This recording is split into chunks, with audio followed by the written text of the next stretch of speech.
বন্ধু বন্ধু, দেখ তো, আমার বউকে কিছুতে আমি খুশি করাতে পারি না। ও সব সময় রেগে থাকে, সব সময় আমাকে সন্দেহের চোখে দেখে। ওকে আমি কিভাবে যে বোঝাবো? তেমন ওকে আমি অনেক পছন্দ করি। বলতো বন্ধু। কিছু না বন্ধু, সব সময় বউর প্রশংসা করবি, দেখবি তাহলে বউ তোকে অনেক ভালোবাসবে এবং সন্দেহ করবে না। ও আচ্ছা, তাই ঠিক আছে।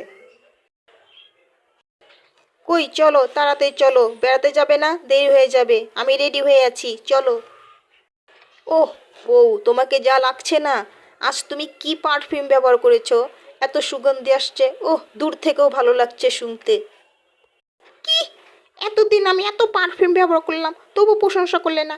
আজ পারফিউম ব্যবহার করার ফলে প্রশংসা করছো? কারণ আমি আজকে পারফিউম পরেছি আমার বান্ধবীর। হ্যাঁ, আমার বান্ধবী দিয়েছে আমাকে। বলো, আমার বান্ধবীর কাছে কবে কথা বলেছো, ওর সাথে কবে পরিচয় হয়েছো? বলো তাড়াতাড়ি বলো। উফ, বাবা গেলাম রে! এই মহিলাদের সন্দেহ! উফ, বিয়ে করে ভুল করেছি আমি।